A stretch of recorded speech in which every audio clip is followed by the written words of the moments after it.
Parshat Vayera.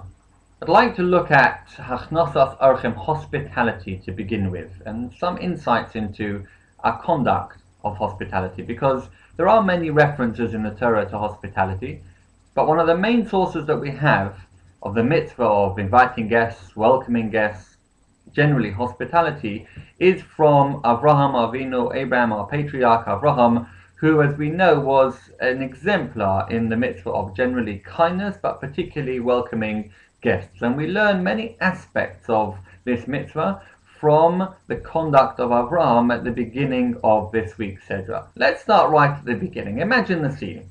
Avraham is sitting outside his tent 3 days after his bris milah, his circumcision. He's in a lot of pain. It's the most painful time. And why is he sitting outside his tent? Because he's waiting to see in the desert if there are any travelers, and if there are, he's going to have guests to look after. Hashem comes to visit him. Vayera elav Hashem.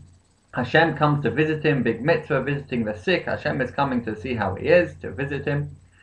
And whilst he's talking to Hashem, he sees 3 men. As the Torah tells us, he sees 3 men. And basically, he says to Hashem, hang on a minute.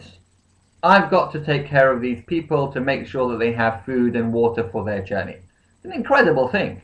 I mean, if any one of us were in that situation, I doubt whether we would take the initiative and say to Hashem, thank you for visiting me, it's very kind of you, but I've got something more important to do. And in fact, because of this, the Talmud tells us, Mikan, from the conduct of Avraham, we learn from here that the mitzvah of Hachnosas Orchim, of welcoming guests, is Gedola, is greater than Kabbalas Panei Shechina, an audience with Hashem, because of Avraham's conduct. Now, that shows the significance of Hachnosas Orchim, and that's all very well and good. But how did Avraham know this? How did he know that this was more important, that welcoming guests is more important than an audience with the divine presence with Hashem? Well, he knew this because Hashem had made it an exceptionally hot day. Rashi tells us that Hashem had removed the sun from its protective layer. It was exceptionally hot. And Avram knew that the reason Hashem had done this was because if there were many guests traveling through the desert, then that is the most important thing, to look after them. And therefore he knew from Hashem's conduct that it was important to invite guests. So we know it's important, but how do we conduct ourselves? There were other aspects of the way he went about this, remembering that he was in a lot of pain. He just had 3 days ago bris milah. What happens, we are told, as soon as he brings them in, Vaymaher Avraham hastened to the tent to Sarah, and he said to Sarah, Mahari, hurry, prepare food, make cakes.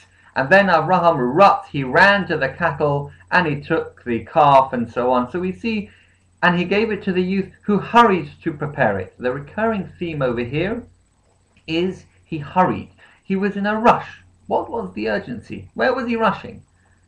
We are told that where he was rushing was to look after the guests, simply to look after the guests. If we are involved in the mitzvah of welcoming guests, inviting guests, particularly if they are poor and they've had nothing to eat, we have to ensure that we don't waste time. We may not be as hungry, but they are hungry. And he was wanting, Zerizim Makdim le mitzvahs, he wanted to ensure that he was quick to perform the mitzvah. And we too learn from here that when we are involved in giving food, welcoming guests, we have to ensure that we don't take our time and we hurry. There's got to be a balance, but we hurry in what we are doing.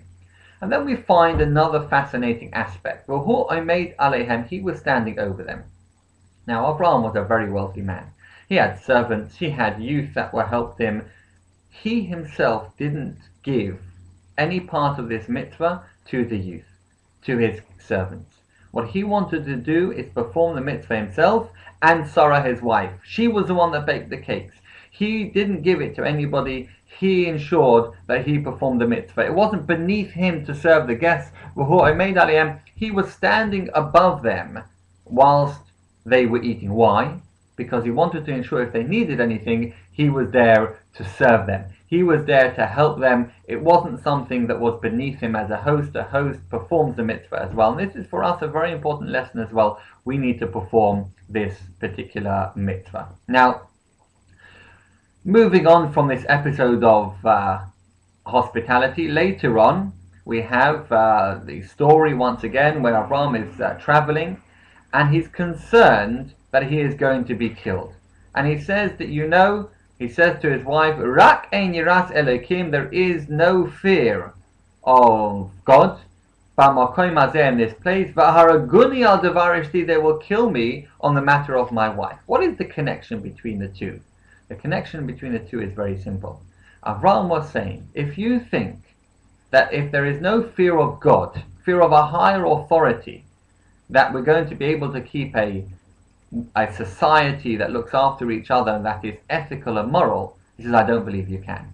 You need to be answerable to a higher authority, and in Avraham's mind, and for us too, that is a God that ensures that we respect each other, we look after each other, and that we live a moral and ethical life. And this is precisely what Avraham was concerned about. Ein yiras Elokim, because there's no fear of God here, therefore I'm concerned that they're not going to look after me, they're going to kill me and take my wife instead.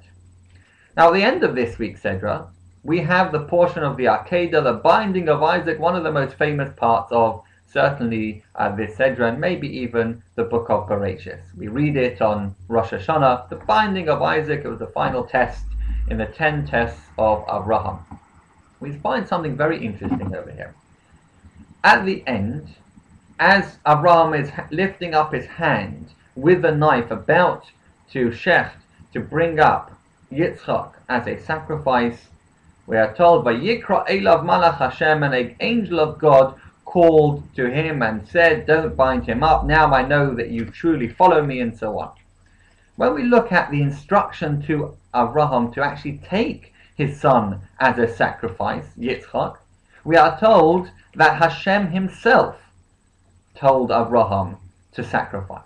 So why is it that before he does it, it's Hashem that appears to him? At the end, it is an angel. There's a very beautiful and powerful lesson involved over here. Because he was about to do something which was to a degree harming another individual, there is only one authority that can say this to us, and that is Hashem. When it came to taking his son as a sacrifice, if an angel had come to him and said, Hashem wants you to do this, he wouldn't have listened. Because it's about taking his son as a sacrifice. When it is about saving him, then Vayera Elav Malach Hashem, an angel of God, said, don't do this.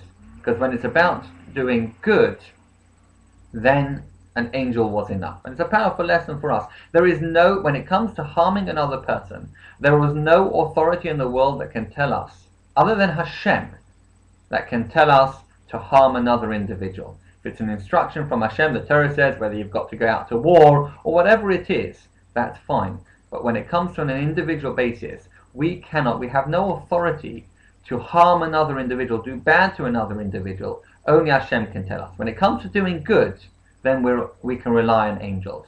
Everybody can tell us to do good, and we should listen to doing good. And this is another lesson that we learn from this week's Sedra. I hope that we enjoy the many stories that are contained in the Sedra. But remember, the Torah is not a history book. The Torah doesn't tell us these details of each of the stories for nothing. It picks and chooses on purpose which details to tell us so that we can learn a lesson from them. Good Shabbos.